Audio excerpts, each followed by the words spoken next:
오늘은 독해의 가장 기본이 되는 소재랑 주제문 찾기에 대해서 선생님이랑 한번 같이 문제를 몇 개 풀어볼 거야. 소재랑 주제문, 얘네들은 우리가 어떤 문제를 풀든 가장 첫 번째로 보고 가야 되는 과정인데, 소재는 뭐에 대한 거냐면 이 글은 무엇에 대한 글인가,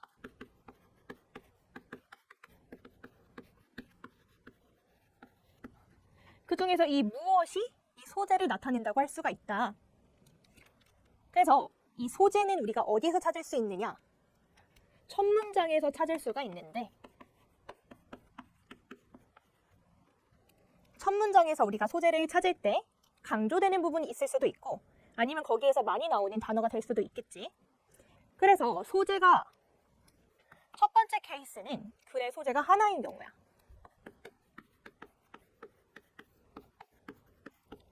그 다음에 두 번째 케이스는 소재가 두 개인 경우야. 그러니까 물리적으로 3개 이상이 나올 수가 없는 게, 이 본문이 한정적이잖아, 글씨가. 그치? 그래서 영어에서는 최대 2개까지 나온다. 소재가 1개일 때는 이 소재에 대한 주제문을 찾아주면 돼. 예를 들어서 소재가 environment다.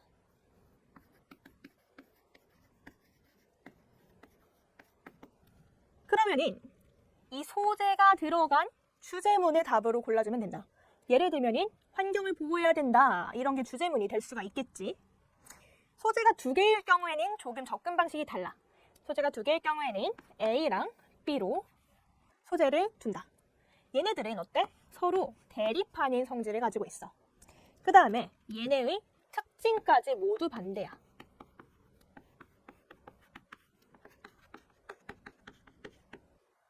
그래서 이거를 통해서 문제를 해결할 수가 있는데, 예를 들어서 A가 tradition, 전통이고, B가 modernity. 이게 주제문이든 제목이든 요지든 빈칸이든 어떤 문제든 필자는 A랑 B 중에서 자기가 중점적으로 생각하는 소재가 있을 거야. 예를 들어서 tradition, A를 선택했다고 하면은 전통을 보존하는 게 더 중요하다, 이런 식으로 글이 흘러가는 거야. 그게 주제문이 되겠지, 그치? 그럼 이걸 또 어떤 식으로 활용할 수가 있냐? 본문이 있을 때 여기에 A에 대한 내용, B에 대한 내용이 나왔으면 얘네들이 서로 대립하기 때문에 이 특징을 가지고 여기에 만약에 빈칸이 있다, 그럼 그런 것들을 채워줄 수도 있겠지. 그래서 이제 실전 문제를 한번 볼 건데, 이렇게 간단하게 풀리는 문제가 많다고 하면서 놀랄 수도 있어. 첫 번째는 소재가 하나인 경우야. 우리 좀 아주 쉬운 문제부터 한번 가보자. 여기에서 키워드를 찾는 거는 진짜 정말 난이도 극하. 어딨지, 소재가? 첫 번째 문장에 있다고 했지? 첫 번째 문장 중에서도 지금 강조되어 있는 게 있어. 보일까? 여기 있지? biological control. 얘가 지금 이 글의 소재가 되는 거다. 그러면은 얘는 지금 주제를 찾는 문제니까 글의 주제는 무조건 이 소재가 들어갈 수밖에 없어. 그럼 답을 한번 볼게. 바이올로지컬 컨트롤이 들어간 게 지금 3번, 4번, 5번이 있다. 이 중에서 답이 있을 거라고 우리는 생각을 할 수가 있겠지. 3번은 ways to apply biological control strategies to agriculture. 뭐에 대한 얘기? 얘는 농업에 대한 얘기. 4번은 side effects from pest eliminations through biological control. 얘는 뭐에 대한 얘기? 부작용에 대한 얘기. 5번은 뭐에 대한 얘기인지 한번 볼게. Reason for partial success of importation in biological control. Partial success, 부분적 성공.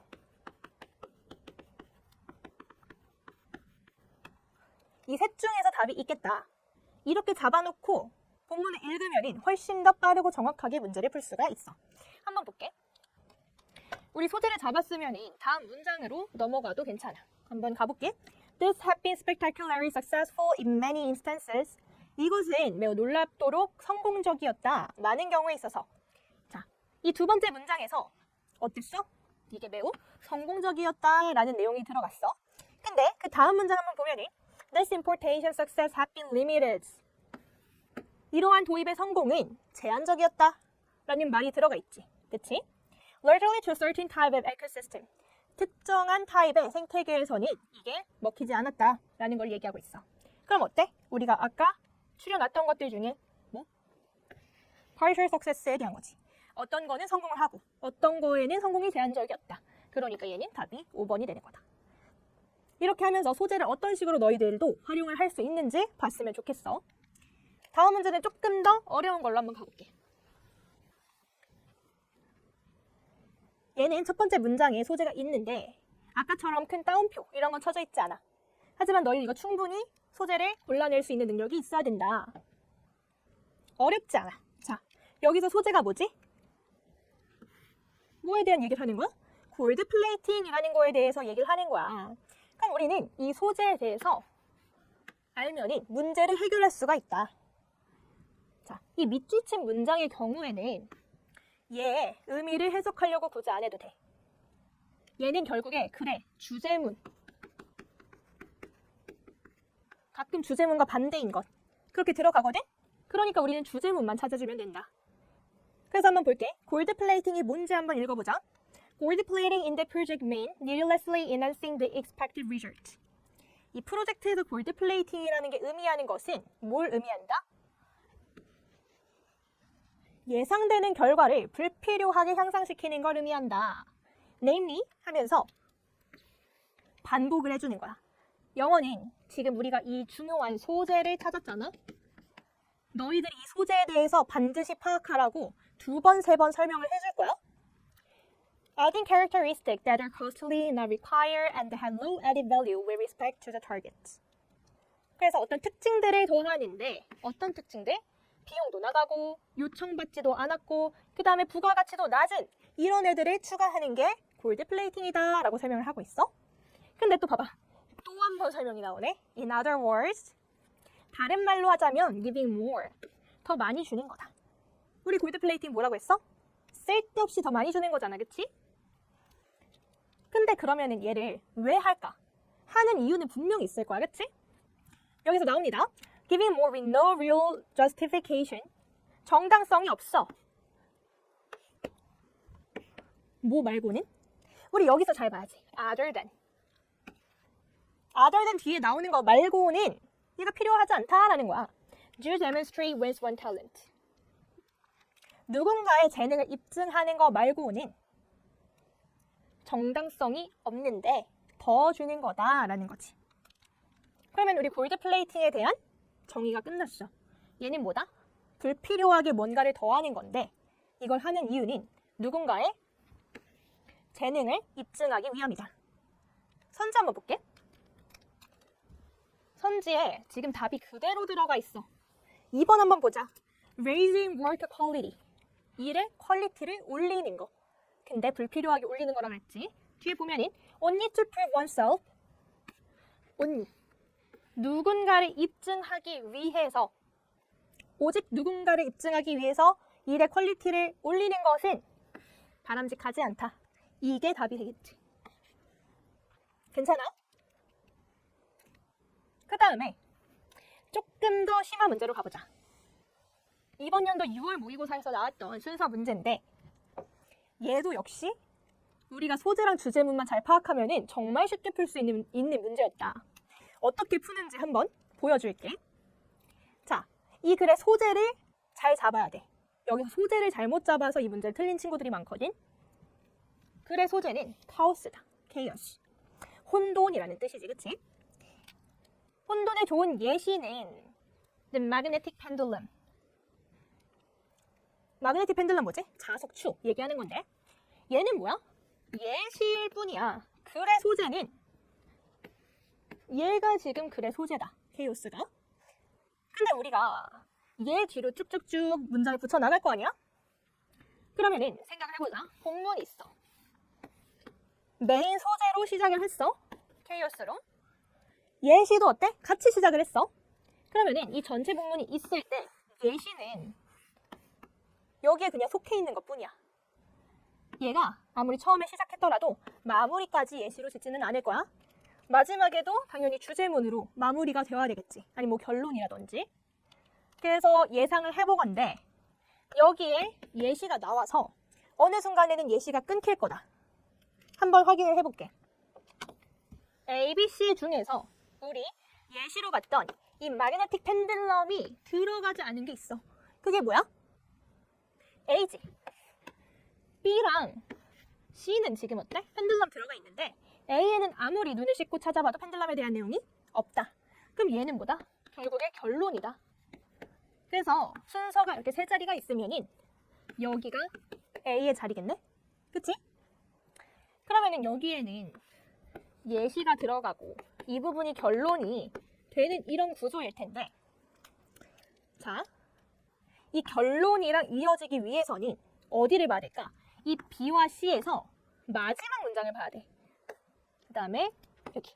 자, 마지막 문장을 한번 보면은 In fact, the pattern of its movement is chaotic. 사실 그 움직임의 패턴은 매우 매우 혼란스럽다. 자, 여기서 it가 뭐야? 여기서 it는 앞에 뭐를 받는 거다? 펜들럼을 받는 거다. 그러면은 얘는 마지막에 펜들럼이 나왔네? C 한번 마지막 문장 보자. Chaotic systems are generated by iteration, though not all iteration lead to chaos. 하면서 여기에는 뭐가 안 났어? 펜들럼에 대한 내용이 나오지 않았어. 그러면 우리가 생각을 했을 때 이 결론에는 펜들럼에 대한 내용이 없었잖아.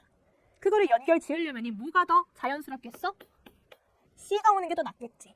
그리고 B는 아까 주어진 문장에서 예시가 이어지는 걸로 가면 되겠다. 그래서 한번 C를 다시 한번 꼼꼼히 보면은 얘는 뭐야? 역접이야. 그러나 라는 뜻이죠. 모든 iteration, 반복이 lead to chaos. 모든 반복이 혼동으로 이어지는 건 아니다 라고 하고 뒤에 어떤 내용이 와야 될 것 같아? 모든 반복이 혼동으로 이어지는 게 아니라면은 그러면은 특정 iteration에 대한 내용이 나오겠다라고 우리가 예상을 해볼 수 있지? A에서 한번 보자. In order to produce chaos, 이 혼동을 만들어내기 위해서. 자, the iteration has to be within what is called a non-linear system.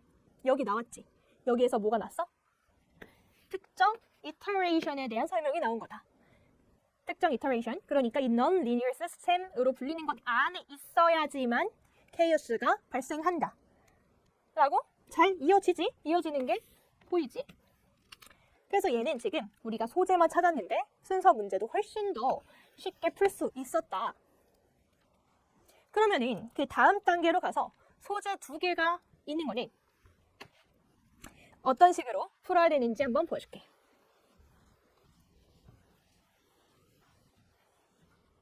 소재가 2개인 경우를 한번 봐봅시다. 자, 이거 우리 정말 어려워하는 친구들이 많았던 문제야. 한번 볼게. When trying to establish what is meant by digital preservation. 자, 여기까지만 봤을 때 이 전체적인 소재는 하나라고 볼 수가 있는데 첫 번째 문장에 나오는 나중에 더 읽다 보면은 아 소재가 이래서 2개라고 하는구나 라는 거를 우리가 느낄 수 있을 거다. 자, 디지털 보존에 대한 글인데 The first question that must be addressed is 첫 번째 질문은 반드시 해야 하는 첫 번째 질문이 있대. 여기서 하나 보고 가자면 얘들아 이 땡땡 있잖아. 이런 거 사소하다고 그냥 지나치면 안 돼. 이 땡땡이라는 거는 뒤에를 강조하는 거야. 왜냐면은 한번 예를 들어볼게. 너는 학교에서 가장 예쁜 학생이다. 이런 문장이 있다고 이렇게 생각을 해보자. 근데 가장 예쁜 학생 너 이거 뭐야? 뒤에 이 땡땡 뒤에 나오는 너를 강조하기 위해서 이런 식으로 쓰는 거지, 그치? 여기도 강조가 됐다라는 거야. 심지어 그리고 여기서 must be addressed 하면서 이걸 무조건적으로 질문해야 된다라고 하면서 거의 지금 이 뒤에 나오는 문장을 여러분이 꼭 잘 생각해라 라고 필자가 하고 있는 거야. 주장을 하고 있는 거야. 자, 이 문장을 봅시다. What are you actually trying to preserve? 너는 실제로 뭐를 보존하려고 노력할 거야? 라는 거야. 그럼 여기서 생각을 해볼게. 뭘 보존할 거야? 라는 거니 선택지가 있다는 거야. 선택지. 그치? A랑 B가 있어. 그러면 이 둘 중에 너는 뭘 보존할래? 이런 얘기를 하는 거야, 지금. 근데 이게 this is clear. 이게 매우 분명하다. 어디에서는? In the analog environment. 아날로그 환경에서는 이게 되게 분명하다. 아날로그 환경에서는 A를 보존할지 B를 보존할지를 결정하는 게 되게 분명하대. 그럼 얘의 특징을 한번 봐야 되겠지? 얘의 특징이 뭐냐면 where the information content is inextricably fixed to the physical medium. 얘의 특징이 뭐냐면 이 information content라는 게 여기 풀 수 없게 고정되어 있다. 어디에? physical medium에. 그럼 우린 여기서 알아채야 돼. 아, 우리는 A와 B를 이 문장에서 알아낼 수가 있겠구나. A는 information content고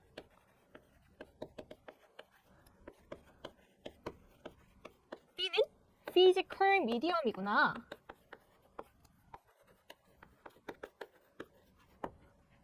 이렇게 알 수 있어야 돼.